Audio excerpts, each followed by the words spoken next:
My name is Jacob Morgan, and I am an author. I am a speaker and a professionally trained futurist. And I really focus on three main areas, which are the future of work, employee experience, and leadership. It's interesting because I feel like for many, many years, these skills were referred to as soft skills, which is something that I know annoys a lot of people when they hear that.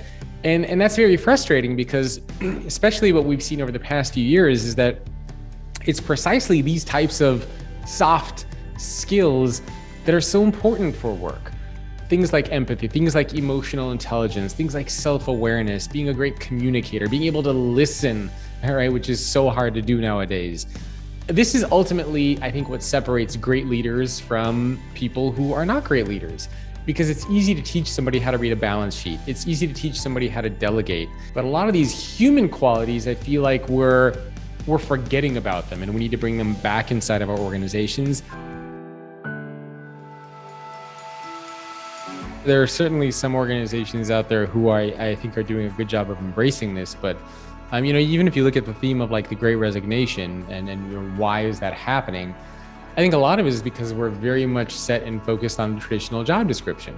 So for example, like one of the things that I always find fascinating is companies who at the same time are hiring lots of employees and also letting employees go without making the connection that, hey, wait a minute, maybe the employees that we're letting go have transferable skills that we can use to fill the roles that we need.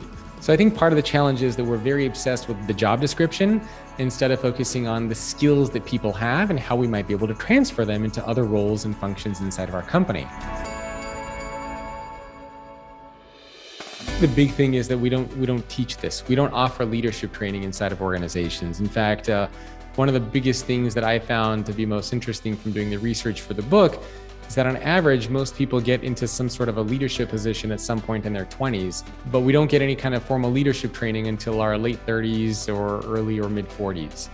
So there's a period of like 10 to 20 years where you're in a position of leadership where you were actually never taught how to lead. So I think one of the things that organizations need to do is make leadership training available to everybody, not just people who've been at your company for 15 years, not just people who bring in the most amount of money. Why wouldn't you want everybody to possess these skills and mindsets that we're talking about? So revisit the learning programs and the training programs that you have around leadership and make it available to everybody.